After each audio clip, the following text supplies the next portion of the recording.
कोमी जो कि याकुजास की लीडर है, उसके पेरेंट्स का सपना था कि वो बड़े होकर एक अच्छी टीचर बने और इसी सपने को पूरे करने के लिए वो शिरोकुन हाई के बॉयज स्कूल में टीचर बन जाती है, जहाँ वहाँ के लड़के उसे हल्के में ले रहे होते। तो ये एनिमी मेरी फेवरेट लिस्ट में से एक है, जहाँ स्टोरी के स्टार्टिंग में हमें कोमी दिखाई देती है जो कि शिरोकुन हाई की सबसे पहली फीमेल टीचर होने वाली है। इस स्कूल में एंटर करते ही वो प्रिंसिपल गंजी से मिलती है। वो वहाँ पर वाइस प्रिंसिपल गोरो के साथ होता है। वाइस प्रेसिडेंट गोरो प्रिंसिपल से पूछता है कि कहीं उसके बुढ़ापे में सटिया तो नहीं गए, क्या वो वाकई में इस स्कूल के अंदर फीमेल टीचर्स को रखना चाहता है, ये जानते हुए भी कि स्कूल टोक्यो के ब्लैकलिस्ट स्कूल्स में से एक है। और यहाँ दूसरी तरफ हम क्लास डी का सीन देखते हैं, जो कि क्लास कम चिड़ियाघर ज्यादा लग रहा था। यहाँ हम उसी क्लास में बैठे हुए एक छोटे ग्रुप को देखते हैं, जहाँ पर कि वो लोग बात कर रहे होते हैं नई टीचर के बारे में, जो कि हाल ही में आज से उनके स्कूल में पढ़ाने वाली है। वो सब इमेजिन कर रहे होते हैं कि वो कितनी ज्यादा स्मार्ट और हॉट होगी। यहाँ वापस से प्रिंसिपल ऑफिस में वाइस प्रेसिडेंट उन दोनों फीमेल टीचर से कहते हैं कि तुम्हारे लिए यही बेटर होगा कि तुम अच्छे से ट्रैक सूट पहन लो, और इसके बाद वो बाकी टीचर्स के साथ भाग जाता है। यहाँ हम कुमी को देखते हैं, जो कि जब क्लासरूम का दरवाजा खोलती है तो वहाँ उसके वेलकम के लिए ऑलरेडी एक ट्रियो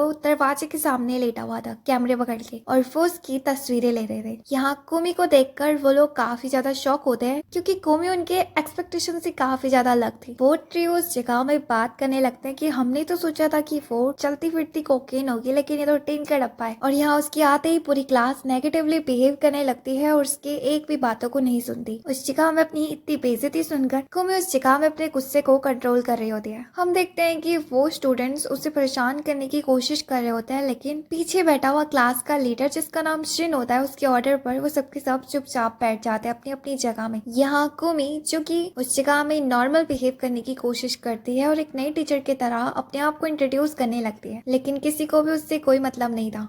इसके बाद वो उन स्टूडेंट्स को पेपर्स देने लगती है, ये कहते हुए कि तुम गवारों को जो भी आता है इसमें लिख लो, लेकिन उस जगह में कोई भी उसे सीरियस नहीं लेता। अब जिस पर कि यूमी उस जगह पे पढ़ाना स्टार्ट कर देती है, लेकिन वो बच्चे उसके तरफ कागज फेंकने लगते हैं, लेकिन उसी बीच उनमें से एक बच्चा उसकी तरफ कांच की बॉल फेंक देता है, लेकिन हम देखते हैं कि यूमी बड़ी आसानी से उसे कैच करके अपने आप को बचा लेती है, वो भी बिना पीछे मुड़े। उसकी ऐसे स्किल पर वो सबके सब स्टूडेंट्स काफी ज्यादा शॉक होते हैं और 2 सेकंड्स के लिए पूरी क्लास शांत पड़ जाती है, इवन की क्लास के लीडर शिन की भी। लेकिन यूमी उस जगह में ये प्रिटेंड करने लगते हैं कि ये सिर्फ और सिर्फ तुक्के से हो गया, जिसपे की पूरी क्लास उस जगह में हंसने लगती है, सिवाय शिन को छोड़कर, जिससे कि यूमी के ऊपर अब शक होने लगा था। स्कूल खत्म होने के बाद हम यूमी को देखते हैं, जो कि अपनी दोस्त फुजिया के साथ स्कूल से बाहर जाने लगते हैं, जहाँ उसकी दोस्त उससे पूछती है कि आखिर उसका पहला दिन कैसे रहा। मैं तो बसते बसते बची, लेकिन मेरी क्लास के स्टूडेंट इतने भी ज्यादा बुरे नहीं थे। तभी अचानक से वाइस प्रेसिडेंट उस जगह से अपनी कार लेकर गुजर रहे होते हैं और उन दोनों लड़कियों से कहते हैं कि क्या तुम्हें ये नहीं मालूम कि स्कूल के ग्राउंड में बातें करते करते नहीं जाते। वो वाइस प्रेसिडेंट उस जगह में तेजी से गाड़ी उड़ाते हुए चले जाता है, इवन कि वो बॉम्ब को उड़ाने ही वाला था, जो कि असल में कोमी का डॉग है और वो स्कूल में उसे लेने आया था। तो दूसरी तरफ जो कोमी के क्लास के ट्रियो होते हैं, वो उस जगह में फुजिया को बाय कह रहे होते हैं, क्योंकि उन्हें लग रहा होता है कि कम से कम फुजिया कोमी से दिखने में तो अच्छी है। यहाँ शिन भी उस जगह में बैठा होता है और वो उन लोगों से कहता है कि तुम्हें कोमी को हल्के में नहीं लेना चाहिए, मुझे मालूम है कि वो बंदी कुछ ना कुछ छुपा रही है। यहाँ कोमी जब घर पहुंचती है तो एडा क्लैन के याकुजा मेंबर्स उसका वेलकम करते हैं। याकुजा बोले तो 90s के टाइम पर जापान में गुंडों का ग्रुप हुआ करता था, जिनसे पहले के टाइम सबके सब लोग डरा करते थे। और हम देखते हैं कि कोमी कोई नॉर्मल लड़की नहीं, बल्कि उनकी एडा क्लैन की हायर है और उन लोगों की लीडर। याकुजा के वो मेंबर्स उस जगह में कोमी को कांग्रेचुलेट करते हैं उसके स्कूल के पहले दिन को लेकर, और ये उम्मीद करते हैं कि जरूर अच्छा ही गुजरा होगा। यहाँ कोमी जब घर पहुंचती है तो वो अपने डेड पेरेंट्स के सामने जाकर उन्हें ग्रेट करती है, ये कहते हुए कि उनकी बेटी ने उनका सपना पूरा करा टीचर बनने का। जब उनमें से एक बंदा कोमी से पूछता है कि उसके स्कूल का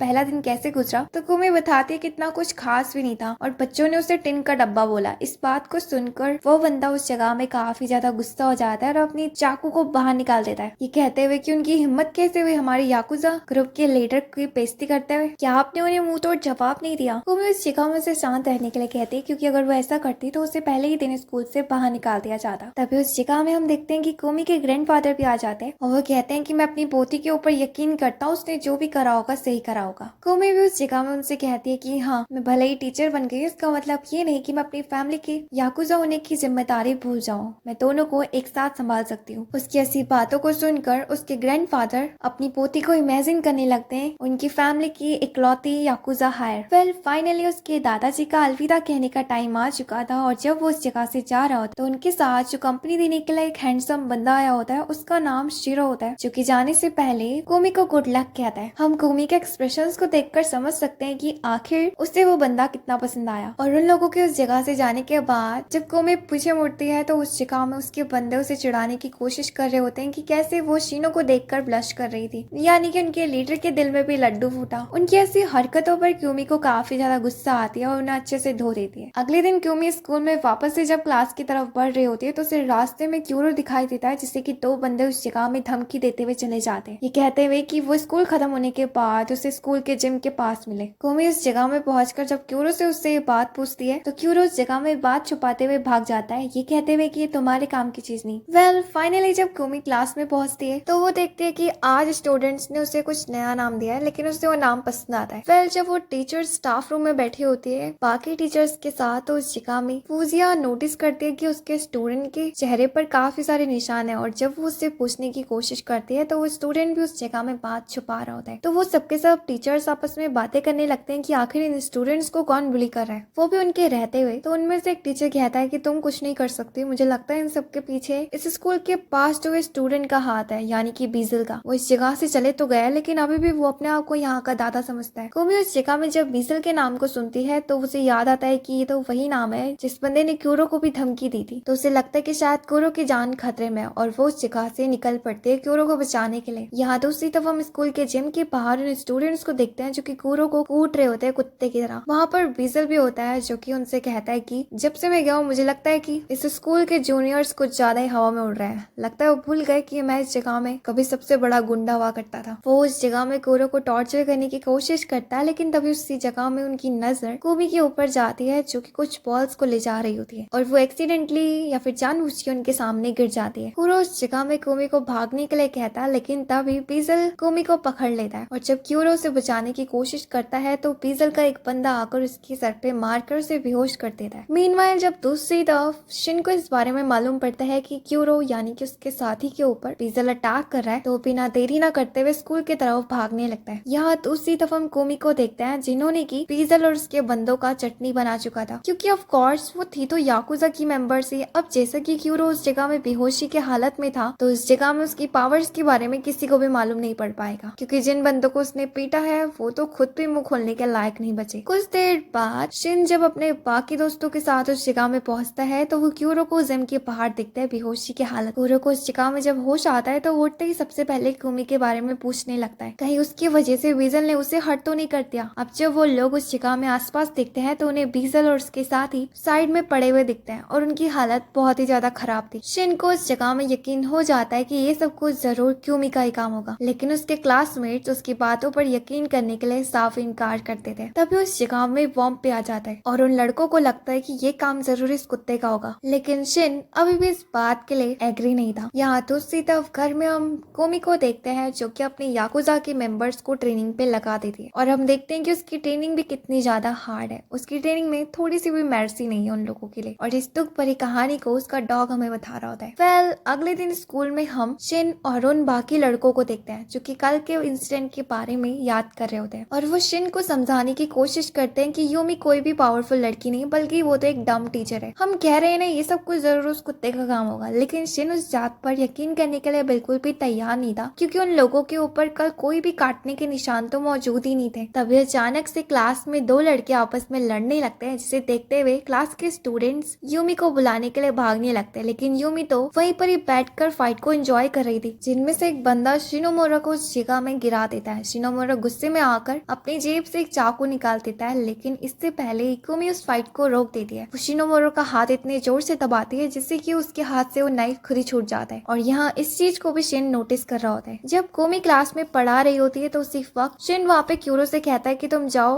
और जाकर उसे मारो, मुझे मालूम है कि जरूर वो तुम्हारे अटैक करने से पहले ही तुम्हारा हाथ रोक लेगी। अब शिन का ऑर्डर था तो क्यूरो कैसे नहीं मानता, क्योंकि वो क्लास का लीडर जो है। अब वो जैसी कोमी के पास पहुंचकर उसके सर पे मारता है तो कोमी उसे रोकने की कोशिश नहीं करती और अब जैसे जैसा कि प्लान फेल हो चुका था तो शिन उस जगह में कुरो के साथ बाहर जाने लगता है। कोमी उस जगह में उनसे पूछती है कि क्या मैं पूछ सकती हूँ तुम लोग कहाँ जा रहे हो, लेकिन उसी वक्त वो वापस से अपनी टीचर वाली पर्सनालिटीज में आकर शिन से कहती है कि तुम लोग इस वक्त नहीं जा सकते हो क्योंकि कल तुम लोगों का टेस्ट है और इस चीज को चेक करने के लिए स्कूल काउंसिल भी आएगी, जिस चीज पर वो सबके सब इग्नोर करने लगता है, ये कहते हुए कि अगर तुम्हें इतनी ही चिंता है हमारे मार्क्स की तो तुम हमें क्वेश्चन पेपर क्यों नहीं दी थी। कोमी उनसे कहती कि ये तो वो नहीं कर सकती। अगले दिन जब वो वापस से स्कूल में आती है तो वो काफी ज्यादा नर्वस थी स्कूल काउंसिल से मिलने के लिए, क्योंकि उसे अपनी पूरी क्लास के ऊपर बहुत ही ज्यादा यकीन था कि वो नल्ले कुछ न कुछ गड़बड़ जरूर करेंगे। यहाँ जब वो अपनी क्लास के गेट के सामने पहुंचती है, लंबी सी सांस लेती है, उसी वक्त वहाँ पर प्रिंसिपल आकर कोमी को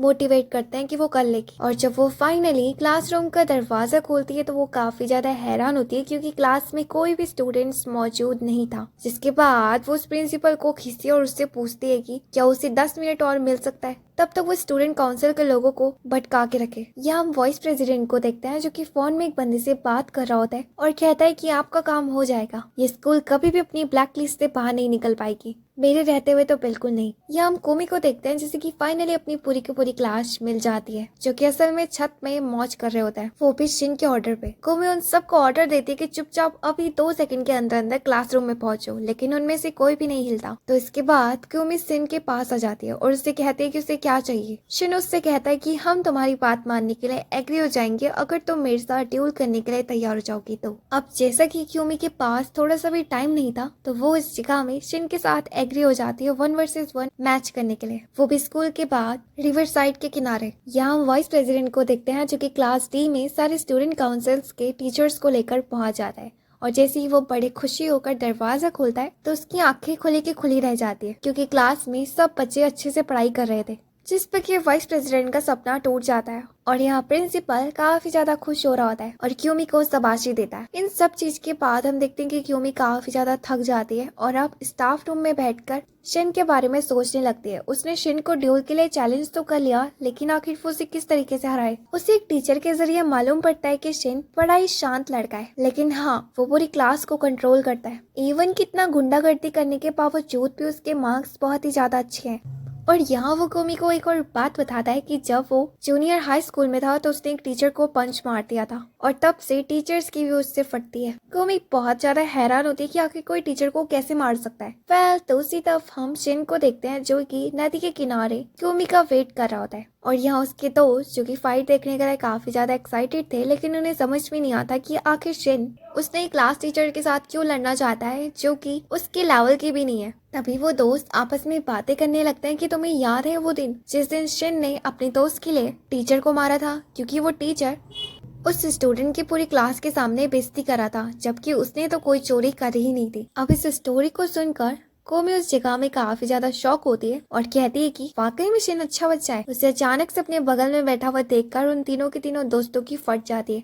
इसके बाद क्यूमी जो कि नीचे उतरकर शिन के पास पहुंच जाती है, जहां शिन उससे कहता है कि जानना चाहती हूँ मैंने तुम्हें ड्यूल के लिए क्यों चैलेंज करा, क्योंकि मैं मानता हूँ कि तुम कोई नॉर्मल टीचर तो हो ही नहीं, बल्कि मैं ये बात साबित कर दूंगा। क्यूमी उससे कहते कि तुम कितने बचकाने हो, क्यों ना मैं तुम्हें एक अच्छी सी डेल दूं लड़ाई करने के अलावा, क्यों ना मैं तुम्हारा एडमिशन सिंगिंग क्लास में करा दो जहाँ हॉट फुजिया तुम्हारी क्लासेस लेगी। लेकिन शिन उसकी बातों पर बिल्कुल भी एग्री नहीं होता। उसे अब गुस्सा आने लगता है और उससे कहता है कि वो बस यहाँ पर उससे लड़ना चाहता है, लेकिन तभी उसी वक्त वहाँ पर एक पुलिस मैन आकर उन सबको रोकने लगता है, ये कहते हुए कि वो लड़ नहीं सकते यहाँ पे। अब उस पुलिस ऑफिसर को देखकर वो सभी के सभी उस जगह से भाग जाते हैं। अगले सीन में हम घर में कोमी को देखते हैं जो कि अपनी क्लास के बच्चों का आंसर शीट चेक कर रही होती है, लेकिन इस वजह से उसके सर में दर्द होने लगता है क्योंकि उसके नालायक क्लास को तो अपना नाम लिखना भी नहीं आता। इवन की आधे बच्चों ने आंसर शीट में ड्राइंग बनाई हुई थी। यहाँ हमें तो नाइट क्लब में कुछ लेडीज को देखते हैं जिसके साथ कुछ आदमी बदतमीजी कर रहे होते हैं, इवन की वहाँ पर तोड़ फोड़ मचा रहे होते हैं। जब उनमें से एक लेडी उन्हें रोकने की कोशिश करती है तो वो बंदे उस लेडी को धक्का दे देते हैं। उस लेडी का नाम सायोरी होता है। उस बंदे के धक्का देने की वजह से उसके गाल पर इंजरी हो जाती है, जिस पर गुस्से में आकर वो भी उस बंदे को धक्का दे देती है। तो वो बंदा गुस्से में आकर उसके सर में बोतल फेंकने की कोशिश करता है, लेकिन उसी बीच हम देखते हैं कि वहाँ पर यूमी आकर उस आदमी को रोक कर उसकी हड्डियां तोड़ देती है। इसके बाद वो सबके सब लेडीज साथ में बैठकर आपस में बातें करने लगती है, जहाँ सायोरी कोमी को थैंक्स कहती है क्योंकि अगर वो आज नहीं होती तो शायद वो आदमी उसे मार देता। यहाँ उनकी बातचीत से कोमी को मालूम पड़ता है कि सायोरी असल में इस नाइट क्लब को चलाती है, लेकिन जल्द ही ये भी बंद होने वाला है और सायोरी का सिर्फ एक नालायक बेटा है जिसे कि वो खुद ही पालती है। कोमी नोटिस करती है कि सायोरी का चेहरा उसने कहीं पहले भी देखा है, लेकिन इसके बाद वो उन्हें बाय कहते हुए चले जाती है। अगले दिन जब वो स्कूल में आती है तो वो काफी ज्यादा गुस्सा थी, सिर्फ और सिर्फ शिन को छोड़कर, क्योंकि उसी ने टेस्ट में अच्छे मार्क्स लाके पास हुआ था। बाकी पूरी क्लास को अंडा मिला हुआ है। कोमी उन स्टूडेंट से कहती है कि जिन जिन बच्चों के अंडा आया हुआ है वो स्कूल खत्म होने के बाद मुझसे एक्स्ट्रा क्लास के लिए आएंगे, लेकिन उसकी बात को सुनकर वो बच्चे वहाँ पे प्रोटेस्ट करने लगते हैं, ये कहते हुए कि उन्हें एक्स्ट्रा क्लास की कोई जरूरत नहीं है।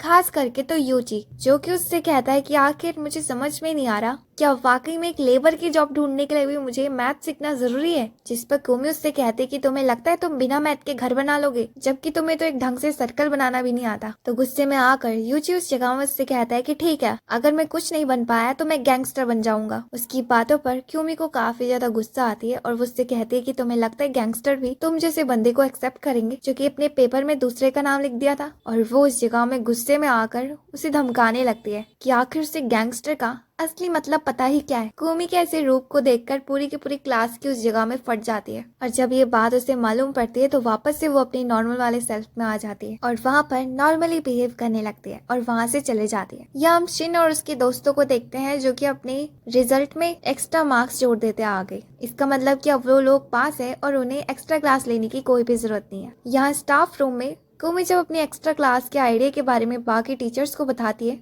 तो वो लोग काफी ज्यादा हैरान होते हैं और जब ये बात वाइस प्रेसिडेंट को मालूम पड़ती है तो वो कोमी से कहता है कि तुम्हें लगता है वो नल्ले जिनसे डेली की स्कूल क्लासेस ज्वाइन नहीं होती वो एक्स्ट्रा क्लासेस लेंगे। यहाँ हम देखते हैं कि जैसे स्कूल खत्म होता है वो सबके सब स्टूडेंट स्कूल से 9-11 हो जाते हैं। इवन कि शिन और उसके दोस्त भी जाने लगते हैं, ये सोचते हुए कि उनकी टीचर कितनी ज्यादा बेवकूफ है कि वो अभी भी उन लोगों का वेट कर रही है। टाइम खत्म होने के बाद हम देखते हैं कि कोमी भी नीचे जाने लगती है क्योंकि उसने तो अपनी ड्यूटी निभाई थी, अब उसकी क्या गलती बाकी स्टूडेंट्स नहीं आए। जब वो सीढ़ियों से नीचे उतर रही होती है उसे हॉलवे में सायोरी दिखाई देती है। हम देखते हैं कि सायोरी भी उसे पहचान लेती है और इससे पहले कि वो उसके बारे में कुछ बोल पाती बाकी स्टूडेंट्स के सामने, कोमी मुंह बंद कर देती है उछलते हुए और उसे अपने साथ ले जाती है। जब इस चीज को बाकी स्टूडेंट्स देखते हैं तो वो सबके सब भागते हुए कुरो को ये बात इन्फॉर्म करते हैं कि कोमी ने तुम्हारी मॉम के ऊपर अटैक करा। तो वो सबके सब स्टूडेंट्स बहुत ही ज्यादा हैरान होते हैं। यहाँ हम उन दोनों को बाहर देखते हैं जहाँ सायोरी उससे कहती है कि अच्छा तो तुम मेरे बेटे की क्लास टीचर हो।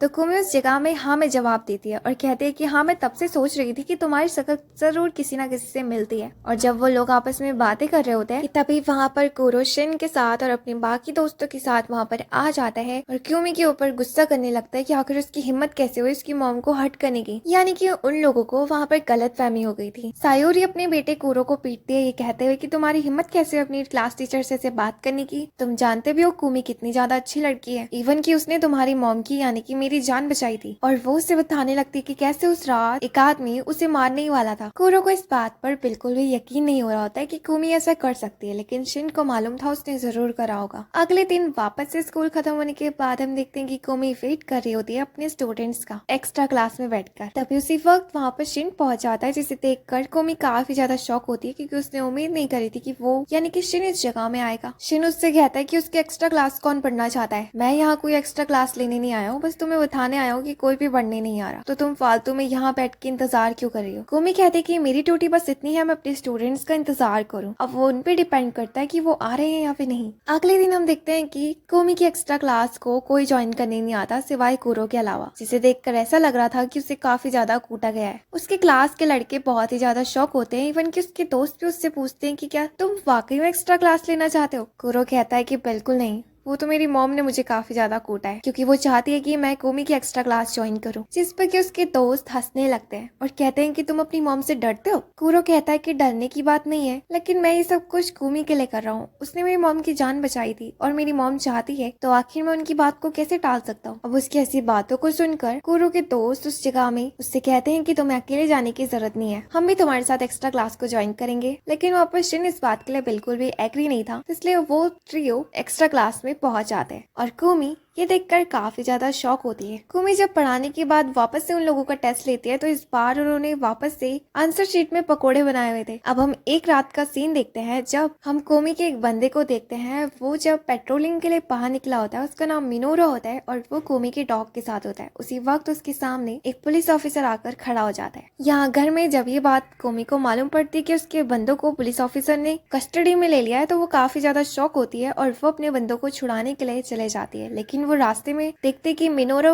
जिसे की बेल मिल चुकी थी और कोमी ये बात सुनकर काफी ज्यादा हैरान होती है कि ये काम शीरो का है। शीरो यानी कि वही बंदा जो कि उसका क्रश है। इस बात को सुनकर वो उसे जाकर थैंक्स करती है और उसे खुद पहाड़ तक छोड़ने जाती है, जिस चीज को देखकर कोमी के लोग उसे चिढ़ाने लगते हैं और कोमी उनको बहुत ही ज्यादा कूटती है। अगले दिन जब कोमी स्कूल पहुंचती है तो वो देखती है कि स्कूल की पूरी दीवारों में एक तरह के चोर का पोस्टर लगा हुआ था और सबसे ज्यादा पोस्टर्स तो सिर्फ उनके स्कूल में लगे हुए थे, जिसे देखकर फूजिया कोमी से कहते हैं कि मुझे लगता है पुलिस ऑफिसर का पूरा शक हमारे स्कूल के स्टूडेंट्स के ऊपर है कि पक्का वो वांटेड चोर यहीं से होगा। यहाँ वाइस प्रेसिडेंट कहता है कि मुझे तो लगता ही है, वैसे भी क्या हमारे स्कूल में चोरों की कोई कमी है, होगा पक्का तुम्हारी क्लास में से कोई एक। तभी अचानक से वहाँ पर डिटेक्टिव हो जाता है प्रिंसिपल के साथ, जो कि कुछ बात को डिस्कस करता है। अब उस डिटेक्टिव के जाने के बाद प्रिंसिपल बाकी लोगों को बताता है कि हमें कुछ भी करके उस चोर को ढूंढना ही होगा जो कि हमारे स्कूल के स्टूडेंट्स में से एक है। कल रात उसने एक बंदे का पर्स चुराया था, इस दौरान उसने उसे अटैक करा था उसके सर के ऊपर, जिस वजह से वो बंदा काफी ज्यादा घायल है। कोमी बहुत ही ज्यादा शॉक होती है और इस बात पर यकीन करने के लिए बिल्कुल भी एग्री नहीं होती कि उनके स्टूडेंट्स ने ऐसा काम किया होगा, वो भी किसी को मारने जितना। उसकी बातों पर पूरे के पूरे टीचर्स एग्री थे, सिर्फ और सिर्फ वाइस प्रेसिडेंट को छोड़कर। वेल, कोमी जब अपनी क्लास में पहुंचती है और काफी ज्यादा कंफ्यूज होती है कि आखिर वो चोर हो कौन सकता है, तभी अचानक से वो अपनी स्टूडेंट यानी कि नोडा के हाथ में एक लड़की का पर्स देखता है और वो वहाँ अपने दोस्तों के साथ उस पर्स को लेकर बातें कर रहा होता है, जिसे देखकर कोमी को लगता है कि कहीं वो चोर नोडा ही तो नहीं है। और इसके बाद उसका कॉलर पकड़कर उसे दीवार में पटक देती है, उससे ये पूछते हुए कि तुम्हारे पास ये पर्स कहाँ से आया, जिस पर नोडा कहता है कि ये पर्स तो मेरी बहन का है, उसने गलती से मेरे बैग में रख दिया होगा। जिस बात पर कोमी काफी ज्यादा शॉक होती है। बाकी स्टूडेंट्स को जब ये बात मालूम पड़ती है कि कोमी नोडा के ऊपर शक कर रही है कि कहीं वही तो वो चोर नहीं है, तो उन्हें बहुत ज्यादा बुरा लगता है कि कोमी भी बाकी टीचरों की तरह ही उनके ऊपर शक खा रही है। जिस बात को सुनकर कोमी उन सबसे माफी मांगती है। अब शाम के टाइम पर हम उन चारों दोस्तों को देखते हैं जो कि छत में बातें कर रहे होते हैं कि आखिर वो चोर बिल्कुल नोडा की तरह ही कैसा दिखता है, और शायद इसी वजह से हर कोई टीचर आकर उसकी ले रहा है। हमें कुछ भी करके उस असली चोर को पकड़ना होगा। शाम के टाइम पर वो लड़के साथ में इकट्ठा होते हैं, लेकिन वो पुलिस ऑफिसर उस जगह में नोडा को पकड़ लेता है बिना उनकी सफाई सुने। इस बात को देखकर उसका दोस्त डायरेक्ट उस जगह में कोमी और शिन को इस बारे में इन्फॉर्म करता है कि उनके दोस्त और नोडा को पकड़ लिया गया है, जिस बात पर वो बिना देरी न करे हुए वहाँ पर भागते भागते पुलिस स्टेशन पहुँच जाते हैं। कोमी उससे कहती है कि आखिर अब तुमने कौन सी गड़बड़ी करी, तो हारू बताता है कि हम लोग डिसाइड कर रहे थे कि हम खुद से उस चोर को पकड़े, क्योंकि कोई भी हमारे ऊपर यकीन नहीं कर रहा था, लेकिन पुलिस ऑफिसर ने नोडा को गलत समझ लिया। अब कोमी उस जगह में अपने स्टूडेंट्स को ऐसे ही तो नहीं जाने देती, वो वहाँ पर ऑफिसर से बात करने की कोशिश करती है और उसे समझाने की, लेकिन वो उसकी बातों पर एग्री नहीं होता। अब इसकी बात कोमी जो कि डिटेक्टिव से बात करने जाती है, ये कहते हुए कि क्या तुम्हारे पास कोई प्रूफ है कि उन्हीं स्टूडेंट्स ने चोरी करी थी, क्या पता उनके फेस में कोई और रहा होगा।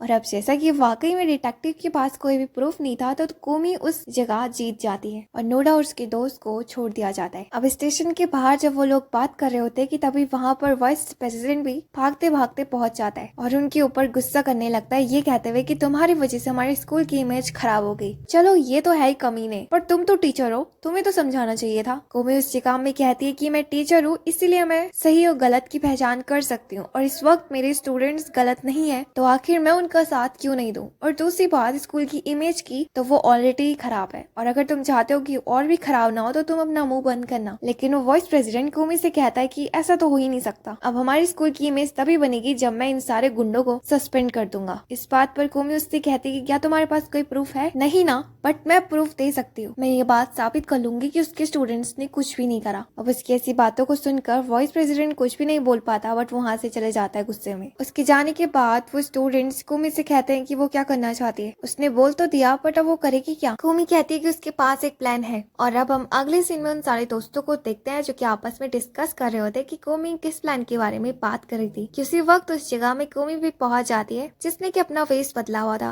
अब उसे देखकर वो लोग उस जगह में काफी ज्यादा शॉक होते हैं। तो कोमी उसे बताती है कि असल में वो एक नॉर्मल लेडी की तरह बिहेव करे और उसने जो पर्स खरीदा है वो भी काफी ज्यादा महंगा और ब्रांडेड है, जिसे देखकर चोर उसके पास जरूर आएगा। तुम लोग पीछे से बैकअप के लिए खड़े रहना और जैसे ही चोर आए तुम उन्हें पकड़ लेना। अब जिसपे कि सब के सब लड़के तैयार हो जाते हैं। अब यहाँ कोमी जो कि एक सुनसान गली के रास्ते जाने लगती है, लेकिन वो लड़के उस जगह में डिस्ट्रैक्ट हो जाते हैं जब वो कूरो को खाना लाते हुए देखते हैं और वो सब के सब वहाँ पर खाना खाने लगते हैं। तो उसी तरफ हम कोमी को देखते हैं जिसकी नजर आगे जाती है जहाँ एक चोर लेडी का पर्स छीन रहा होता है, जिसे देखकर कोमी उस जगह में नल्लों से हेल्प मांगने की कोशिश करती है, लेकिन उनमें से कोई भी नहीं आता, जिसे देखकर कोमी खुद ही उस चोर के ऊपर अटैक कर देती है और उसे ही जमीन में गिरा देती है। अब कोमी की चिल्लाने की आवाजें सुनकर फाइनली वो लड़के वहाँ पर पहुंच जाते हैं और उस चोर को पकड़ लेते हैं। और जब वो उसका चेहरा देखते हैं तो वो काफी ज्यादा हैरान होते हैं क्योंकि वो तो एक बूढ़ा था, यानी कि उनके स्कूल का तो बिल्कुल भी नहीं। अगले दिन स्कूल में भी ये न्यूज पहुंच जाती है कि चोर पकड़ा गया और वो उनके स्कूल का नहीं था। स्कूल में काम करते हुए दौरान कोमी को मालूम पड़ता है कि उसके दादाजी को इमरजेंसी में हॉस्पिटल ले जाया गया है, जिस पर कि कोमी भागते भागते हॉस्पिटल में पहुंच जाती है और उसे वहाँ पर शीरो दिखाई देता है। कोमी को उस जगह में इतनी टेंशन में देखकर शीरो उसे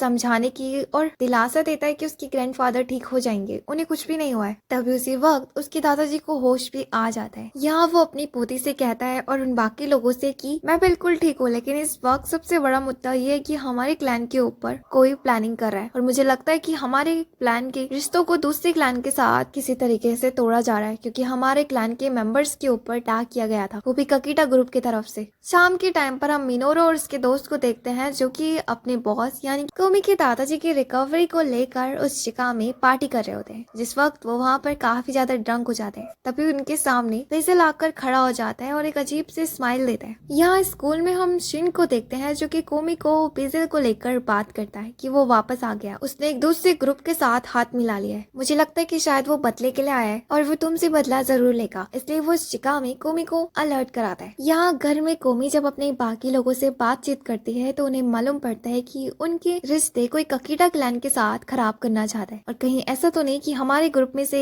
कोई बंदा रहा होगा। और इसके बाद वो लोग उस जगह में एक पेंडेंट रख देते हैं और एक बैच रख देते हैं जो कि और किसी का नहीं बल्कि उन्हीं के ग्रुप के लोगों में से किसी एक का है। जब उस जगह में मिनोरो और उसका दोस्त पहुंचता है तो मिनोरो उस पैच और पेंडेंट को देखकर काफी ज्यादा शॉक होता है क्योंकि वो तो उसका था। अब इस बात पर कोमी का एक बंदा आकर उन दोनों का गला पकड़ देता है, ये कहते हुए कि तुम सच से बताओ तुम लोग क्या प्लानिंग कर रहे हो हमारे अगेंस्ट। जिस बात पर मिनोरो कहता है कि कुछ भी नहीं, हमें सच में नहीं मालूम कि आखिर ये लॉकेट वहाँ पर कैसे मिला तुम्हें, लेकिन मुझे लगता है कि ये शायद तब खो गया होगा जब हम कल रात काफी ज्यादा नशे में थे। अब उसकी बातों पर उन लोगों को यकीन हो जाता है, लेकिन अभी भी वो दोनों के दोनों सस्पेक्ट में थे। यहाँ वो सबके सब डिसाइड करने लगते हैं कि आखिर वो कैसे ककोटा क्लैन के साथ अपने रिश्तों को ठीक करेंगे, तो इसकी जिम्मेदारी कोमी ले लेती है, ये कहते हुए कि वो खुद जाकर वहाँ पर उन लोगों से बात करेगी। तो पहले तो वो लोग इस चीज के लिए एग्री नहीं होते, लेकिन अब अपनी दादाजी के बाद कोमी उस जगह में हेड थी तो वो लोग तैयार हो जाते हैं, ये कहते हुए कि अगर वाकई में मिनोरो और उसके दोस्त ने कुछ गड़बड़ करी है तो तुम उसे भी अपने साथ ले जाओ, और अगर ककाटा ग्रुप हमारे साथ वापस से रिश्ते जोड़ने के लिए एग्री नहीं होगा तो इन दोनों को उनके हवाले कर देना। जिसपे कि वो दोनों के दोनों ही उस जगह में उनकी फट चुकी थी और वो याद करने लगते कि उनके ऊपर कौन कौन से टॉर्चर होंगे वहाँ। थोड़ी देर बाद जब वो सबके सब उस जगह में कोमी का इंतजार कर रहे होते हैं क्योंकि उन्हें मीटिंग के लिए लेट हो रहा था, कि तभी उसी वक्त कोमी भी उस जगह में पहुंच जाती है, लेकिन अपने नए रूप के साथ जहाँ पर कि उसने ट्रेडिशनल क्लोथ्स पहने हुए थे और वो बिल्कुल एक लेडी की तरह लग रही थी, जिसे देखकर वो लोग वहाँ पर हंसने लगते हैं, खास करके तो मिनोरो और उसका दोस्त, क्योंकि उन्होंने आज से पहले कोमी को एक लेडी के रूप में नहीं देखा। इस बात पर कोमी खींच के उन लोगों को लात मार देती है, जिसपे कि वो वहीं पर ही बेहोश हो जाते हैं। वो कहते हैं कि मुझे नहीं लगता इन दोनों को साथ ले जाना चाहिए, मैं खुद ही वहाँ पर मैटर सॉल्व कर दूंगी। यहाँ रास्ते के दौरान हम कोमी के एक बंदे को देखते हैं जिसका नाम कियो, और असल में कियो कोमी के साथ बचपन से और उसने उसे बड़ा भी करा है। वो इस दिन को याद करने लगता है जब कोमी काफी ज्यादा छोटी थी और अपने पेरेंट्स की डेथ के बाद उसने याकुजा फैमिली को चूज करा था। वो बचपन से ही बहुत ही ज्यादा समझदार थी, लड़की होने के बावजूद भी उसके अंदर काबिलियत थी याकुजा का हायर बनने की, और अब जैसे कि वो बड़ी और एक लड़की हो चुकी है समझदार, तो वो काफी ज्यादा खुश होता है। यहाँ दूसरी तरफ हम कोमी के घर में मिनोरो मिनोरू और उसके दोस्त को देखते हैं जब उन्हें होश आता है और उन्हें ये बात मालूम पड़ती है कि कोमी ने उन्हें माफ कर चुका है, इवन कि वो उन दोनों को अपने साथ उन्हें नहीं ले गई ककाटा ग्रुप के हाथों सौंपने के लिए। तो वो वहाँ पर रोने लगते हैं इमोशनल होकर, क्योंकि ये पहली बार नहीं था। इससे पहले भी जब वो दोनों के दोनों छोटे थे और उन्हें स्कूल से बाहर निकाल दिया गया था, इवन कि जब उन्हें सहारा देने के लिए कोई भी नहीं था, उस वक्त कोमी ने उनकी मदद करी थी और उन्हें याकुजा फैमिली में रख लिया था और उन्हें एक अच्छा गैंगस्टर बनाया, ना कि बुरा। दूसरी तरफ हम रात के टाइम पर शिन और उन दोस्तों को देखते हैं जो कि ककाटा ग्रुप के घर के बाहर ही घूम रहे होते हैं। और जब वो लोग उसी रास्ते से घर जा रहे होते हैं कि तभी अचानक से कोमी भी अपने लोगों के साथ वहाँ पर पहुँच जाती है,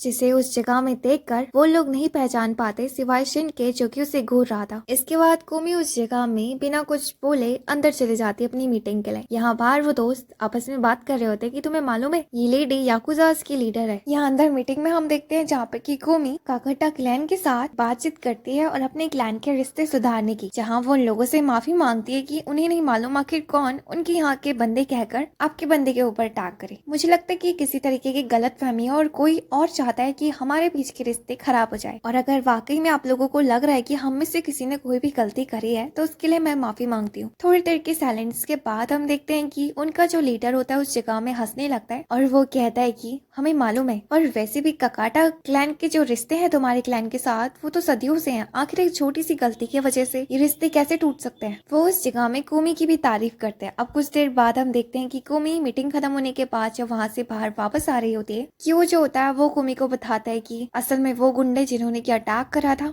इन सब के पीछे नोकोमो ग्रुप का हाथ है, जो कि हमारा नाम इस्तेमाल करके बाकी क्लैंस के ऊपर अटैक कर रहा है और फालतू के पंगे करवा रहा है। नोकोमो क्लैन का नाम सुनकर हम देखते हैं कि कोमी उस जगह में उसे याद आता है कि शिन ने भी इस ग्रुप के बारे में उसे बताया था। अब यहाँ चलते चलते हम देखते हैं कि जब वो लोग अपने घर के बाहर पहुंच जाते हैं तो वहाँ पर मिनोरू और उसका दोस्त आकर कोमी के पैरों पे गिर जाते हैं, ये कहते हुए कि हमारे ऊपर यकीन करो, हमने ऐसा कुछ भी नहीं करा, लेकिन हम वादा करते हैं कि आज के बाद हम कोई भी गड़बड़ी नहीं करेंगे। तभी वहाँ पर हम देखते हैं कि शिरो भी पहुंच जाता है, जो कि उस जगह में कोमी को नहीं पहचान पाता उसके नए लुक में। लेकिन जब उसे ये बात मालूम पड़ती है कि ये कोमी है और कोमी पहली बार वो भी लेडी के रूप में, तो वो उस जगह में हंसने लगता है और अपने क्रश को अपने ऊपर हंसता हुआ देखकर कोमी को काफी ज्यादा बेइज्जती महसूस होती है। अगले दिन स्कूल में हम शिन को देखते हैं जो कि अपने दोस्त को नोटिस करता है, जिसे कि कुछ लड़के बुली कर रहे होते हैं क्योंकि उस लड़के ने उनसे कर्जा लिया हुआ था। शिन को ये बात जब मालूम पड़ती है तो वो उन बंदों को उस जगह में रोकने की कोशिश करता है, जिसपे कि उस लड़के को छोड़ के अब शिन के ऊपर हमला बोल देता है। शिन अकेले ही उस जगह में उन लड़कों के साथ लड़ रहा होता है कि उसी वक्त वहाँ पर एक बंदा आ जाता है मास्क पहना हुआ, जो कि उन पुलिस को ठिकाने लगा देता है और वहाँ से चुपचाप जाने लगता है। लेकिन शिन उसे रोक देता है, ये कहते हुए कि तुम ऐसा क्यों कर रही हो, तुम आखिर छुप क्यों रही हो, जबकि मुझे सब कुछ मालूम है। यहाँ हम देखते हैं कि वो बंदी और कोई नहीं बल्कि यूमी होती है और वो बहुत ज्यादा हैरान होती है कि शिन ने उसे मार्क्स में भी पहचान लिया। इस बात को सुनकर वो उस जगह से भागने लगती है, लेकिन आगे जाते ही वो वाइस प्रेसिडेंट से टकरा जाती है, जिस पर कि वाइस प्रेसिडेंट उसके ऊपर शक खाने लगता है कि इस लड़की के साथ कोई ना कोई प्रॉब्लम तो है। यहाँ स्कूल खत्म होने के बाद हम शिन और कुरो को देखते हैं जो कि स्कूल से घर जा रहे होते हैं स्कूटर में। तभी आगे उन्हें कार दिखाई देती है जो कि याकुजास की थी और उस कार में कोमी बैठी हुई थी और उन्हें समझ में नहीं आता आखिर कोमी याकुजास के साथ उनके क्या रिश्ते हैं। अब इस बात को जानने के लिए वो दोनों के दोनों उस कार का पीछा करने लगते हैं। यहाँ हम देखते हैं कि वो कार डायरेक्ट हॉस्पिटल के सामने जाकर रुकती है, जहाँ कोमी अपने दादाजी को देखती है जो कि अब डिस्चार्ज हो चुके हैं हॉस्पिटल से, क्योंकि उसके दादाजी नहीं चाहते कि उनकी पोती अभी से ही क्लैंस और इन सब के झंझट में पड़े। उसका सपना टीचर बनने का था, तो वो चाहते हैं कि वो अपनी टीचर की जॉब में फोकस करे, क्योंकि मैं नहीं चाहता कि बाकी लोगों को ये बात मालूम पड़े कि तुम याकुजा की एक मेंबर हो और तुम्हें तुम्हारी जॉब से निकाल दिया जाए।